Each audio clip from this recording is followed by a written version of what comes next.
Welcome to this program in which we are going to be talking about deep ecology.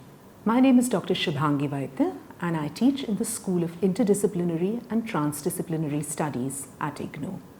The aims and objectives of today's lecture are firstly to understand the concept of deep ecology and contrast it with shallow ecology. We will also try and understand the impact of Gandhi's vision on the ideas of ecologists like Nice, who was in a sense one of the founding fathers of the whole area of deep ecology.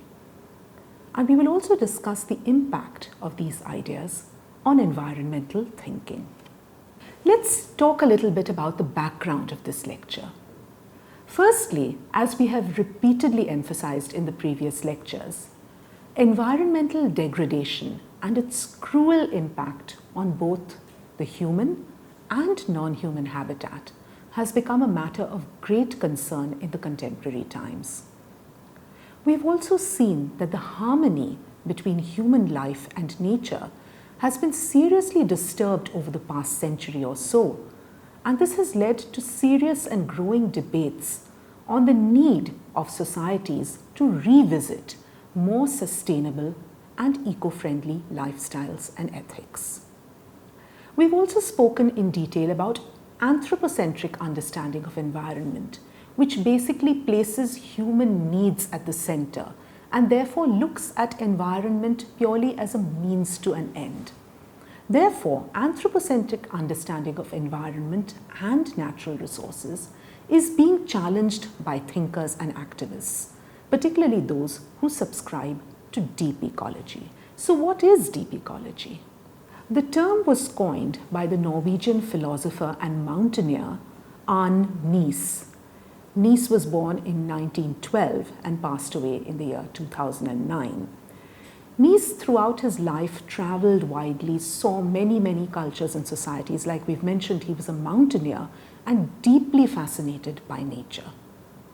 As a philosopher, he was also deeply interested in the way human beings looked at their position on the earth, or rather saw themselves in the larger scheme of nature and of culture. Nice introduced the term deep ecology in a 1973 paper which was based upon a lecture he had given at the World Future Research Conference in Bucharest in the previous year, that is in 1972. Deep ecology asserts the interconnectedness and equality of all organisms, and it seeks for a fundamental reorientation of human values and practices to reflect that interconnectedness. It is important to note over here that deep ecology is not an invention of Nice. Deep ecology is the way in which he found a term, or he categorized or he classified many indigenous environmental practices that he saw all around the world, in which he saw different communities treat nature not as something to be used for their own benefit, but rather as part of the whole scheme of life, or as part as the cycle of life in which they themselves were part and parcel. As you know, environmentalism as an ideology had emerged as a popular grassroots political movement in the preceding decades, and one of the very important moments in this was the publication of a famous book by Rachel Carson called Silent Spring, in which she looked at the impact of pollution caused by industrialization on human lives and human health. Nice, however, identified two distinct ecological movements on the basis of his travels and his wide engagement with different communities. He actually identified shallow and deep ecological movements. Let's try and understand the difference between these two.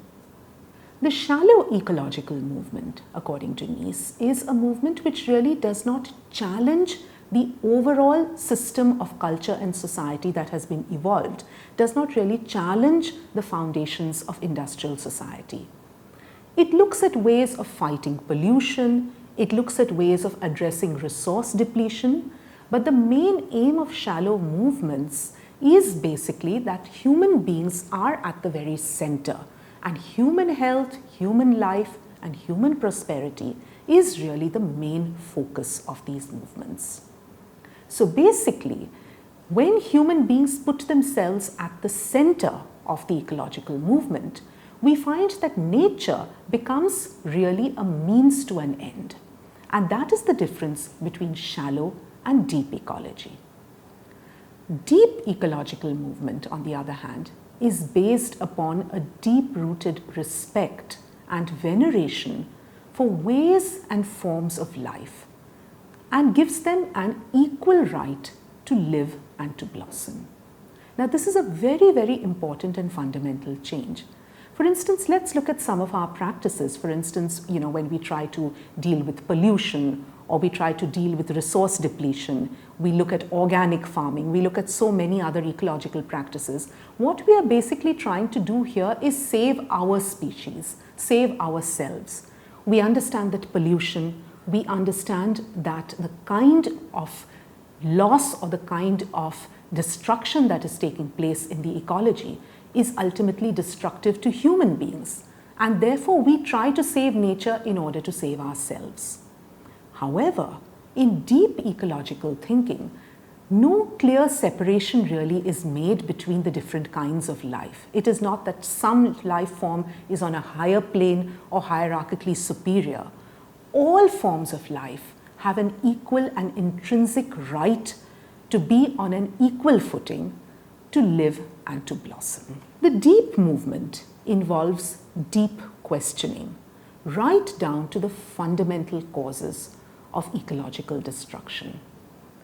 The short-term or shallow approach does not really think or result in any kind of fundamental change in our attitude and in our practices towards the environment.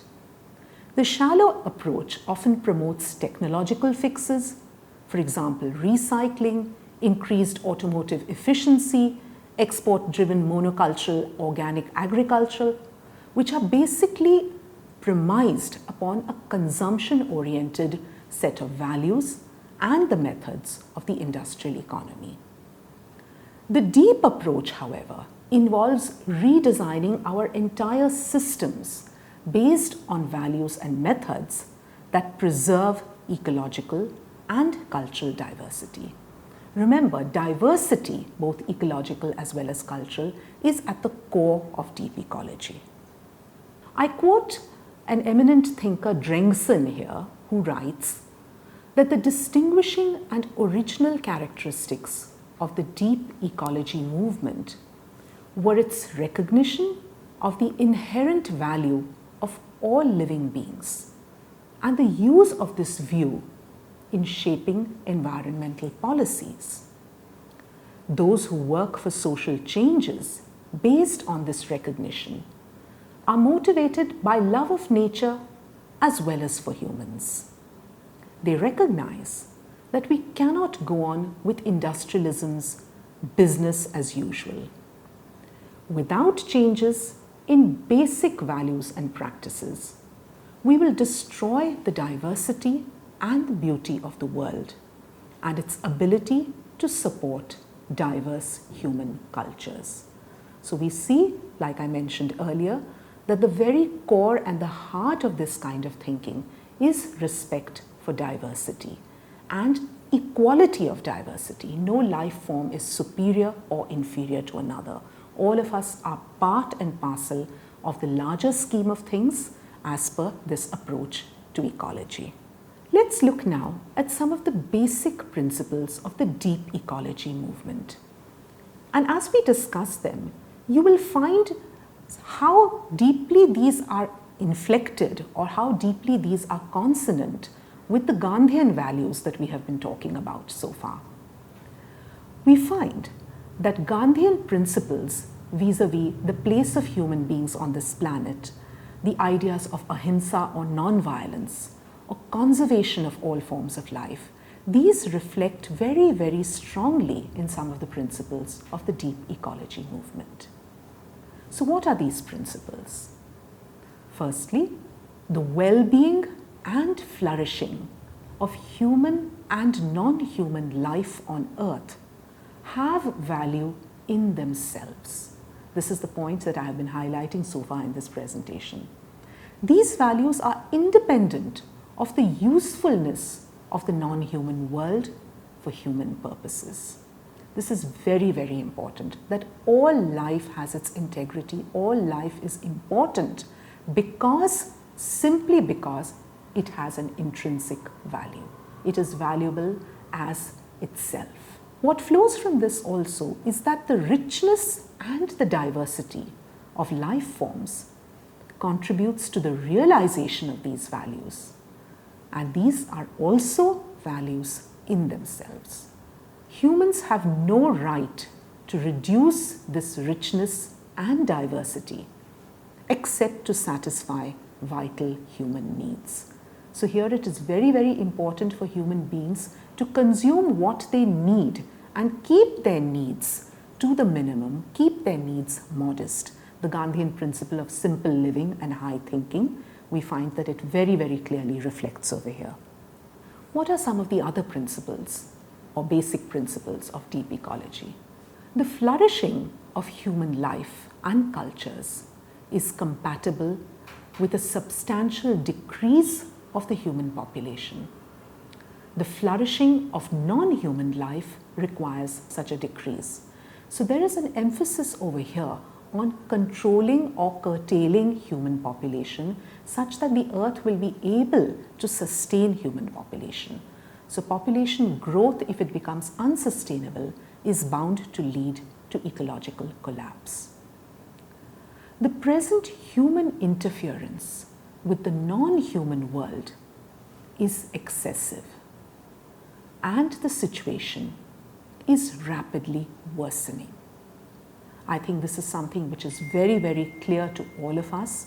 We find that the way in which human beings have intervened or interfered with the natural world has led to a situation where the ecosystem is under threat, where basic ecological systems are under an enormous amount of pressure, and the risk of possible ecological collapse is very, very real and omnipresent. Policies must therefore be changed. This is also a very, very important basic principle. These policies affect basic economic, technological, and ideological structures. And the resulting state of affairs will be very deeply different from the present. The ideological change is mainly that of appreciating life quality, which dwells in situations of inherent value, rather than adhering to an increasingly higher standard of living.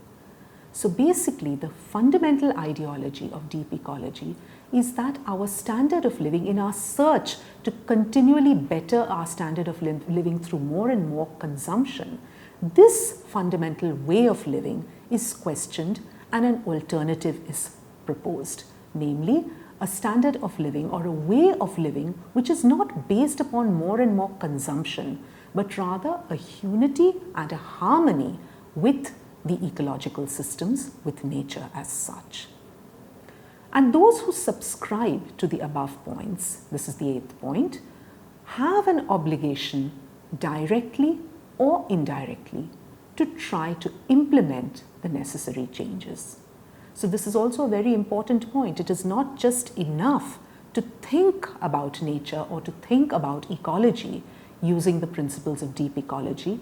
There is a very, very strong component of change, of personal action, of aligning our activities or aligning our ways of living in the world in tune with the ideology of deep ecology.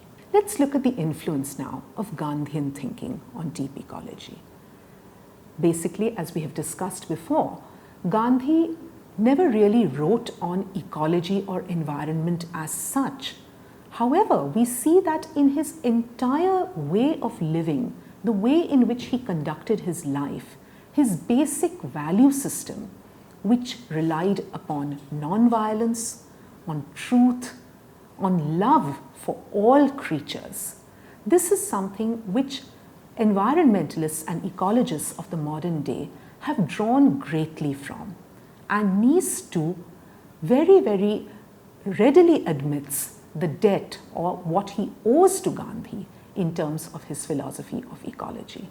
So Nice admits that his work on the philosophy of ecology, or as he calls it, ecosophy, developed out of his work on philosopher Spinoza and Gandhi and his relationship with the mountains of Norway.